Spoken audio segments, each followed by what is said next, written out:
जो हमारे पास अगला ऑप्शन दिखता है वो हमें स्टैंडिंग्स का दिखता है। जब हम स्टैंडिंग्स पे क्लिक करते हैं तो बेसिकली हमारे पास सबसे पहला आएगा speeches miscible for standings eligibility, self explanatory. Tournament के बाद स्पीकर टैब, रिप्लाई टैब्स, ये सब बनता है। तो उसमें कोई स्पीकर कितना स्पीचेस मिस करने के बाद भी उस टैब पे दिख सकता है। तो मैंने यहाँ पे 2 डाला हुआ है। आप -1 डाल के नो लिमिट भी रख सकते हैं, बट कोई फ़र्क पड़ता ही नहीं क्योंकि हिंदी पीडी में अलाउड होता ही नहीं है। आयरन मैन अलाउड होता ही नहीं कि आप स्पीचेस मिस करें। उसी तरीके से reply miscible for standings eligibility में भी आप -1 पे छोड़ सकते हैं। जो इंपॉर्टेंट है इसमें वो है कि टीम स्टैंडिंग्स, बेसिकली जब टैबी कैट ब्रेक कौन सी टीमें क्वार्टर्स में जाएंगी वो कैसे डिसाइड करेगा, वो हमें यहाँ पे समझने की ज़रूरत है।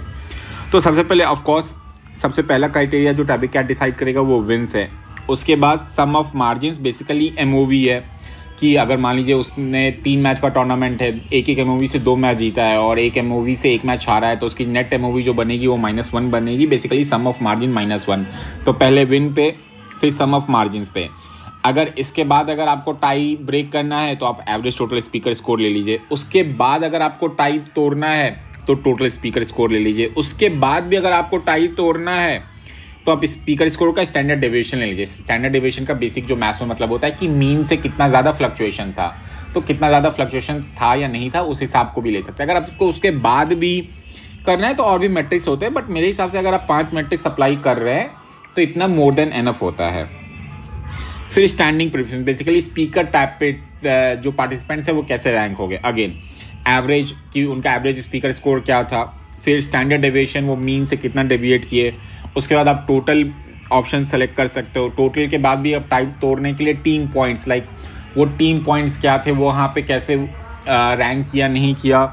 फिर ट्रिम्ड मीन का मतलब होता है कि बेसिकली 2 एक्सट्रीम वैल्यूज़ को आप ड्रॉप करके चीज़ें कर सकते हो। तो इस तरीके से आप स्टैंडिंग और स्पीकर स्टैंडिंग्स और टीम स्टैंडिंग, जो सबसे इंपॉर्टेंट है इस सेक्शन में, स्टैंडिंग्स के सेक्शन में, वो टीम स्टैंडिंग्स, क्योंकि टीम स्टैंडिंग्स के अकॉर्डिंग ही टैबी कैट ब्रेक्स कैलकुलेट करेगा। तो आपको विंस और सम ऑफ मार्जिन्स को टॉप 2 रखना है, जैसे यहाँ पे रखा हुआ है। उसके बाद आप जिस भी तरीके से जो भी जस्टिफाई करना चाहे आप कर सकते हैं, लेकिन ideally average total speaker score, total speaker score और स्पीकर स्कोर का स्टैंडर्ड डेविएशन मेरे हिसाब से मोर देन एनफ रहेगा किसी भी केस में। अगेन सेव कॉन्फ़िगरेशन से सेव हो जाएगा।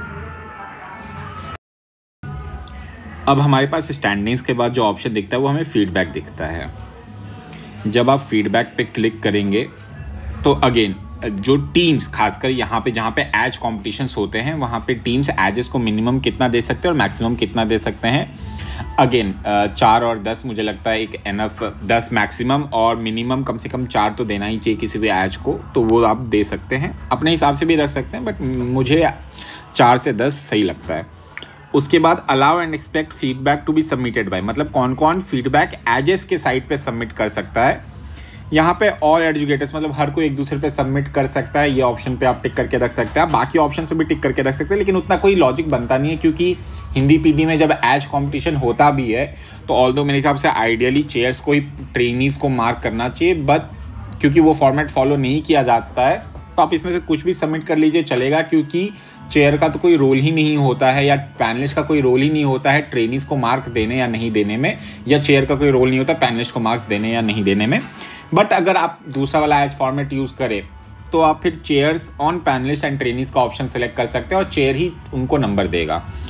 उसके बाद जो कि एज कंपटीशन में इंपॉर्टेंट हो जाता है कि टीम्स किस पे फीडबैक देंगी, तो टीम्स सभी जजेस पे फीडबैक देंगी। इंग्लिश पीडी के एक फॉर्मेट में कंसेंसस जजमेंट आता है और वहाँ पे सिर्फ जो ओरलिस्ट होता है वो बोलता है, लेकिन क्योंकि हिंदी पीडी में सभी लोग फीडबैक देते हैं, खासकर एज कॉम के केस में, तो ऑल एडजुकेटर्स, सभी एडजुकेटर्स पे जो टीम्स है वो अपना फीडबैक सबमिट कर सकती हैं। इस ऑप्शन को इनेबल करने के लिए आप इस पर टिक कर सकते हैं।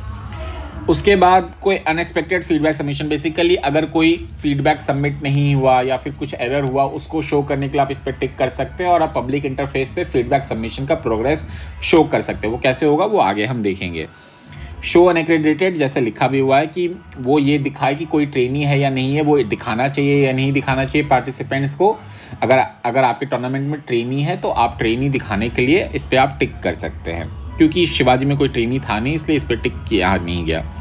उसके बाद आप टीम्स को समझाने के लिए या फिर कोई भी आप फीडबैक से रिलेटेड इंट्रोडक्शन ओसी देना चाहता है तो आप इस तरीके का एक इंट्रोडक्शन दे सकते हैं। तो इस तरीके से आप बेसिकली एडिट कॉन्फ़िगरेशन फीडबैक में जा सकते हैं। ये वहीं पे ज़्यादा इंपॉर्टेंट होता है जहाँ पे एज कॉम्प हो, लेकिन बेसिकली आप सेम चीज़ें जो मैंने इनपुट करी हुई उन सेम चीज़ों को इनपुट करके जहाँ पे एज कॉम्पिटिशन नहीं होता है वहाँ पे अपने टूर्नामेंट को प्रोग्रेस कर सकते हैं।